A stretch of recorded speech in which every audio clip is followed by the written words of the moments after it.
अब जो उसके बाद आपने शॉर्ट फिल्म बनाई वो हॉटस्टार पे आपने और भी रिलीज़ की। तो हॉटस्टार या इस तरह के जो ओटीटी प्लेटफॉर्म आते हैं जिनका सब्सक्राइब वाला मॉडल है, उन लोग की कोई खास डिमांड होती है या आप ही कॉन्सेप्ट पिच करके उनको कर लेते हो? नॉर्मली ये कहते हैं कि जैसे कि टीवी इंडस्ट्री हो गई या फिर फिल्म इंडस्ट्री हो गई, अब आ गया है डिजिटल वर्ल्ड, सब पे ना प्रेजेंटेशन का एक अपना अलग तरीका है ना?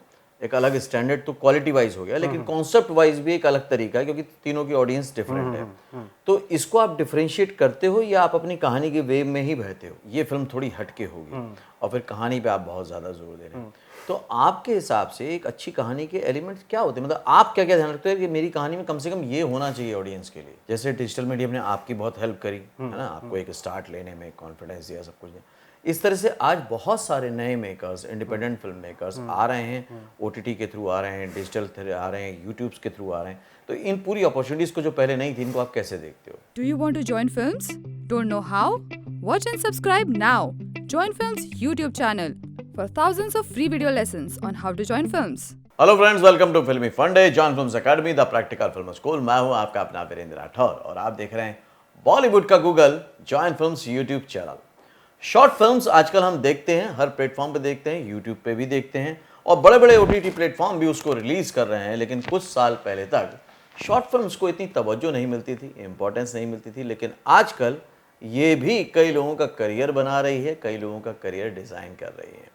कैसे होता है ये सब कुछ बताऊंगा आज के फिल्मी फंडे में। मेरे साथ हैं Prabhakar ji, Bhaskar Meena Pant ji. Welcome to join film sir. Thank you. Prabhakar ji, ये जो शॉर्ट फिल्म से शुरुआत ली आपने मीडिया इंडस्ट्री में, खासतौर से एंटरटेनमेंट वर्ल्ड में, इसके पीछे क्या सोच थी? शॉर्ट फिल्म्स जब एक्चुअली जब 2008-9 के बाद जब डिजिटल कैमरास जब आने लगे तो एक तो फिल्म मेकिंग थोड़ा सस्ती हो गई थी, राइट। और हर आदमी के, हर डायरेक्टर के एक्सेस में वो आ गई थी। उससे पहले क्या होते थे, फिल्म कैमरास होते थे और फिल्म को आप सोचते थे कि फिल्म से उसी कैमरे से बनाए, लेकिन वो आपके लिए बजट में अफोर्डेबल नहीं होता था। तो जब 2008-9 के बाद जब डिजिटल कैमराज आए तो फिर उनकी क्वालिटी, उनका उनका जो एक लुक एंड फील था वो ऑलमोस्ट फिल्म कैमराज जैसा होता था। तो हर एक हमको वो एक फैसिलिटी मिली और फिर हमने सोचा फिर कि इन पे कुछ काम करते हैं। कहीं ना कहीं डिपेंडेंसी भी खत्म हुई कि बड़ा प्रोडक्शन हाउस चाहिए, प्रोडक्शन चाहिए और इंडिपेंडेंट सिनेमा आप बना सकते हो। हाँ, यूट्यूब आने के बाद ये हो गया कि आपको एक प्लेटफॉर्म मिल गया था जहाँ पे ऑडियंस आपके पास होता था। राइट। नहीं तो पहले आप शॉर्ट फिल्म बनाते थे, उसको दिखाएंगे कहाँ पे? अगर आपने उसको खर्चा करके बना भी दिया तो आप उसको दिखाएंगे कहाँ पे? राइट। जब यूट्यूब आया, आई थिंक 2007-8 में ही यूट्यूब का वो हुआ था। उसके बाद आपको एक प्लेटफॉर्म मिल गया, आप फिल्म को बनाओ और सीधे उसको ऑडियंस के सामने लाइए। तो मेरे को थोड़ा टाइम लगा because I was not very prepared कि मैं शॉर्ट फिल्म बना सकता हूँ कि नहीं। तो उस दौरान मैंने अपने आप को प्रिपेयर किया पहले कि पहले एक फिक्शन को बताने के लिए मैं तैयार हो जाऊँ, और जब टाइम आया तो फिर मैंने उस पर ट्राई किया।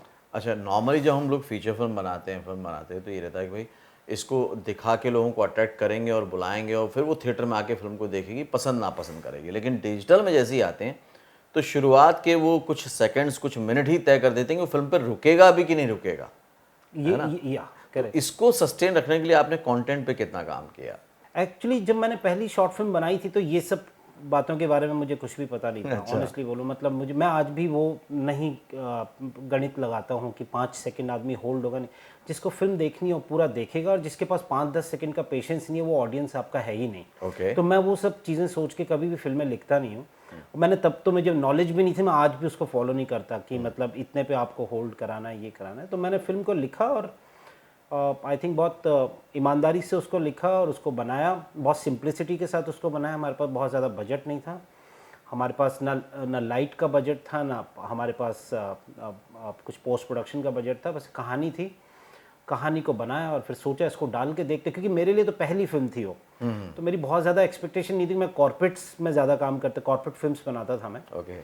तो मेरे लिए ये था कि चलो ट्राई करके देखते हैं। मैंने किसी को बताया भी नहीं था कि मैं शॉर्ट फिल्म बना रहा हूँ। देखेंगे, अगर बन गई तो अपने आप लोगों को पता चल जाएगा, अगर अच्छी बन के आ गई तो लोगों को पता चल जाएगा, नहीं तो अगर बेकार बताने की जरूरत भी नहीं है। बेकार बनी तो उसको डिलीट कर देंगे। बट जब मैंने फिल्म को बनाया, उसका ट्रायल किया हमने, यहीं पीछे हमने ट्रायल किया था, और जब ट्रायल में जो लोग आए थे तो मतलब स्टैंडिंग ओवेशन मिला था उस फिल्म को। जो लोग आए, जो स्क्रीनिंग पे आए थे, और फिर जाके थोड़ा कॉन्फिडेंस आया कि अब ऑडियंस इसको पसंद कर सकती है। और आज वो फिल्म जो मेरी पहली वाली शॉर्ट फिल्म है उसको 150 मिलियन से ज़्यादा 150 मिलियन 153 मिलियन उसके ऑफिशियल व्यूज़ हैं। इसके अलावा वो फिल्म कई सारे और दूसरे यूट्यूब चैनल्स ने उसको अपलोड किया था, जो कि मेन डिस्ट्रीब्यूटर ने उसको हटा दिया। अदरवाइज उन पे भी देखे तो 100 मिलियन के करीब उन पे व्यूज़ हो गए थे, जो डुप्लीकेट आपने यूट्यूब पे रिलीज किया उसका ही 150 प्लस है। 150 प्लस यूट्यूब पे है, अब वो हॉटस्टार पे भी दिखाई जा रही है। ओके, तो ये मेरी पहली शॉर्ट फिल्म की। राइट। और अब जो उसके बाद आपने शॉर्ट फिल्म बनाई वो हॉटस्टार पे आपने और भी रिलीज की, तो हॉटस्टार या इस तरह के जो ओटीटी प्लेटफॉर्म आते हैं जिनका सब्सक्राइब वाला मॉडल है, उन लोग की कोई खास डिमांड होती है या आप ही कॉन्सेप्ट पिच करके उनको कर लेते हो? नहीं, ये तो देखिए फिल्म बनी हुई ऑलरेडी, ये पहले ही तो बन गई थी। ये तो यूट्यूब पे थी और ये हमने हॉटस्टार पे दिया। उनका अपना एक टेक्निकल क्राइटेरिया होता है उसको शॉर्टलिस्ट करने का।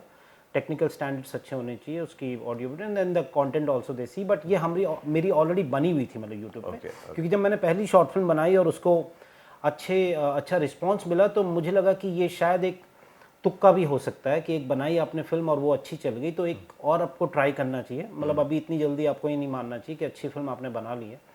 फिर मैंने दूसरी फिल्म बनाई उसी साल 2013 में ही। मैंने सिर्फ 5 महीने बाद दूसरी फिल्म पे काम किया, और वो भी फ्रेंड्स एंड अपने जान पहचान के टेक्नीशियंस के हेल्प से मैंने वो फिल्म बनाई।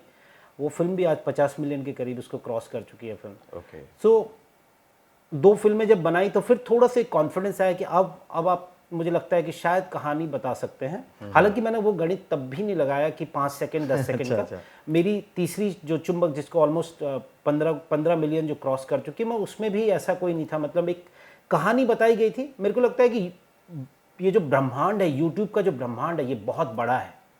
तो आपको ऑडियंस ढूंढने की इतनी ज़्यादा डेस्परेशन नहीं होनी चाहिए। ऑडियंस आपको मिल जाएगा। आपको ऑडियंस ढूंढने का इतना डेस्परेशन नहीं होना चाहिए। मतलब आपको ऑडियंस आपको मिल जाएगा। अगर आपने ठीक ठाक आपने बना दिया तो ऑडियंस आपको मिल जाएगा, और फिर वो आपके लिए ऑडियंस लेके आता है। राइट। तो आपको इनिशियल ऑडियंस मिल जाता है। तो अभी कौन कौन से प्रोजेक्ट की प्लानिंग चल रही है और क्या क्या हो रहा है? तो जब मैंने शॉर्ट फिल्म पे, मुझे लगा कि जब शॉर्ट फिल्म्स मेरी मैंने बना ली हैं और उनको मैं अच्छी तरह से बता पा रहा हूँ और लोग उनको पसंद कर रहे हैं, फिर मैंने फीचर फिल्म की कहानी लिखी। फीचर फिल्म था माय क्लाइंट्स वाइफ, वो मैंने लिखा। और फिर ये 3 शॉर्ट फिल्म्स जिस तरह की ये 3 शॉर्ट फिल्म्स थी, बहुत कॉम्प्लिकेटेड इनका वो था, स्ट्रक्चर था, स्टोरी स्ट्रक्चर।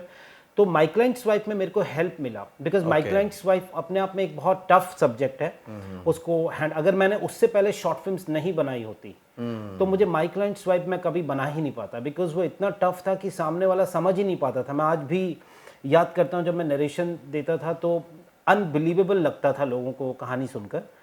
तो लेकिन ये था कि इस आदमी ने 3 शॉर्ट फिल्म बना रखी और टफ शॉर्ट फिल्म बना रखी, तो वो एक क्रेडिबिलिटी थोड़ा सा मुझे हेल्प किया। तो शॉर्ट फिल्म में इस तरीके से मेरे को हेल्प किया कि फीचर फिल्म तक मेरे को पहुंचा दिया उन्होंने। और वो फीचर फिल्म मैंने बनाई, वो अभी अमेजॉन प्राइम और जियो सिनेमा पे स्ट्रीम हो रही है। और आगे की तैयारी आपकी फीचर फिल्म्स की?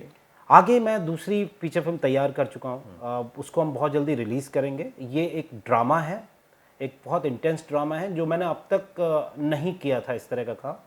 अब तक मैंने जो भी किया था थ्रिलर और सस्पेंस और मिस्ट्री, इस तरह के मैंने सब्जेक्ट पे काम किया था। ये एक ड्रामा है और ये मेरी अब तक की पुरानी फिल्मों से सबसे हटके है। तो बहुत जल्द इसको हम OTT पे रिलीज़ करेंगे और बहुत जल्द इसके बारे में भी बताया जाएगा दर्शकों को। नॉर्मली ये कहते हैं कि जैसे कि टीवी इंडस्ट्री हो गई या फिर फिल्म इंडस्ट्री हो गई, अब आगे है डिजिटल वर्ल्ड, सब पे ना प्रेजेंटेशन का एक अपना अलग तरीका है ना? एक अलग स्टैंडर्ड तो क्वालिटी वाइज हो गया, लेकिन कॉन्सेप्ट वाइज भी एक अलग तरीका है, क्योंकि तीनों की ऑडियंस डिफरेंट है। तो इसको आप डिफरेंशिएट करते हो या आप अपनी कहानी के वेव में ही बहते हो? सच कहूँ तो मैं ये सब चीज़ें सोचता ही नहीं हूँ। मतलब मैं जब कहानी लिखता हूँ तो कहानी लिखता रहता हूँ, उस समय सिर्फ कहानी सोचता हूँ। मैंने बताया कि ये मैथमेटिक्स मैंने कभी सोचे ही नहीं आज तक कि किस प्लेटफॉर्म का ऑडियंस है। मुझे ये भी पता नहीं होता कि मेरी ऑडियंस, ये मुझे सामने वाले कई बार सुन के बताते हैं कि ये इसके लिए, इस ऑडियंस ग्रुप के लिए, उस ऑडियंस ग्रुप के। मैं ये सोचता ही नहीं हूँ, मैं सिर्फ कहानी लिखता हूँ, कहानी लिख के उसको बना देता हूँ। मुझे लगता है कि अगर एक अच्छी कहानी होगी, वो ऑडियंस की जो लिमिट, जो एज ग्रुप की जो लिमिटेशन है, उस पर कभी बंध के नहीं रहती है। अगर एक अच्छी कहानी होगी तो कभी बंद, क्योंकि अब सब कुछ ओपन है।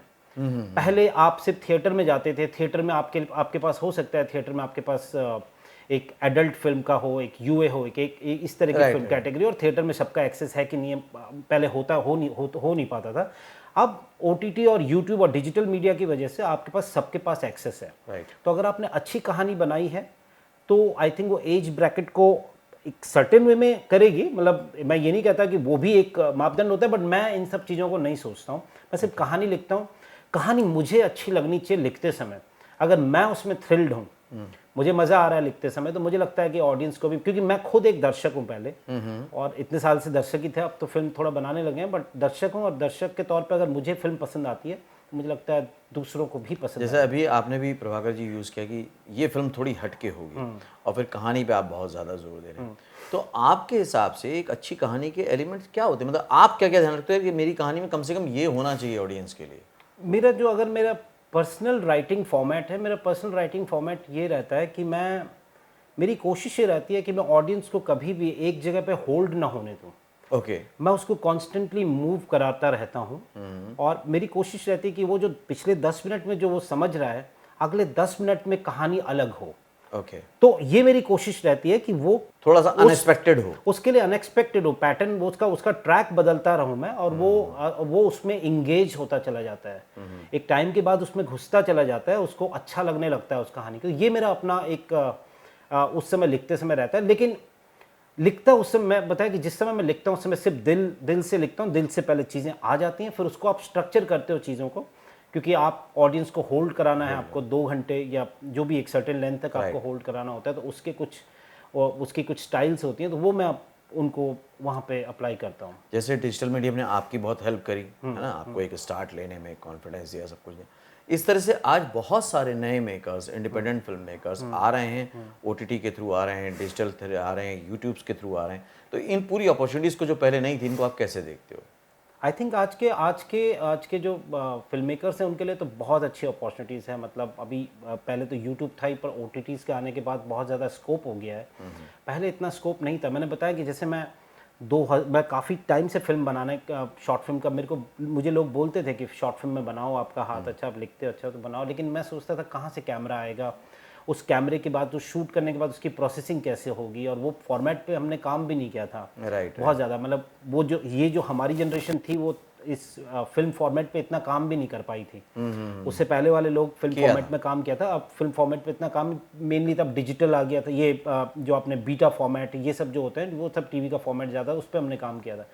तो आज की जनरेशन के लिए ज़्यादा फ़ायदे हो गए हैं। मतलब वो लोग सीधे फिल्म बना के, आपको ना रिलीज़ का इंतज़ार करना है, ना डिस्ट्रीब्यूशन का आपको कोई स्ट्रगल करना। आपने फिल्म बनाई, अगले दिन आपने यूट्यूब पे डाल दी, और आपने रिस्पांस देख लिया कि फिल्म का कैसा रिस्पांस आ रहा है। प्लस में कई सारे OTT प्लेटफॉर्म्स हैं जो अभी शॉर्ट फिल्म्स ले रहे हैं या बनवाते हैं, तो वहाँ भी अगर आपका कंटेंट अच्छा है तो आपको वहाँ भी आपको अपॉर्चुनिटी मिलेगी। Thank you Prabhakar ji, thank you very much. Thank you so much, thank you. तो मेरे साथ प्रभाकर जी, बहुत अच्छी बात समझ में आई, और वो आप लोग के लिए भी है कि भाई अगर आप फिल्म मेकर बनना चाहते हैं, फिल्म डायरेक्टर बनना चाहते हैं, तो एक बड़ी फिल्म के इंतज़ार में मत रुकिए, कुछ छोटे छोटे कदम बढ़ाइए, छोटी छोटी फिल्में बनाइए, उससे आपको एक्सपीरियंस मिलेगा। जैसे उन्होंने खुद ने माना इस बात को कि वो जो होमवर्क किया था उन्होंने शॉर्ट फिल्म के रूप में, वो उनको फीचर फिल्म का जब वो क्रिटिकल एक सब्जेक्ट आया तो भी उसको वो डील कर पाए और उसको अच्छे से पूरा कर पाए। मैंने यहाँ मुंबई में बहुत बार देखा बहुत सारे फिल्म मेकर्स को, डायरेक्टर्स को, कि वो लगे रहते हैं कि यार एक बड़ी फिल्म ही बनानी है, बड़ी फिल्म बनानी है। लेकिन आज जो मौका आपके सामने है डिजिटल इंडिया में, डिजिटल वर्ल्ड में, उसका बेनिफिट उठाइए। पहले शॉर्ट फिल्म बनाइए, उससे एक्सपीरियंस बढ़ेगा, कॉन्फिडेंस आएगा, और लोगों का भी आपके प्रति कॉन्फिडेंस बढ़ेगा, और आप एक बड़ी फिल्म बना पाएंगे जो एक्चुअली आप बनाना चाहते हैं, जैसे कि प्रभाकर जी अब बना रहे हैं। अगले वीडियो में फिर से मिलूंगा, तब तक के लिए देखते रहिए, सीखते रहिए, जमे रहिए। All the very best. अगर आप अपने शहर में, अपने घर में रहते हुए प्रैक्टिकली एक्टिंग सीखना चाहते हैं, सिंगिंग सीखना चाहते हैं, फिल्म राइटिंग सीखना चाहते हैं, या फिल्म डायरेक्शन, तो कॉल करें 8433666618 पर।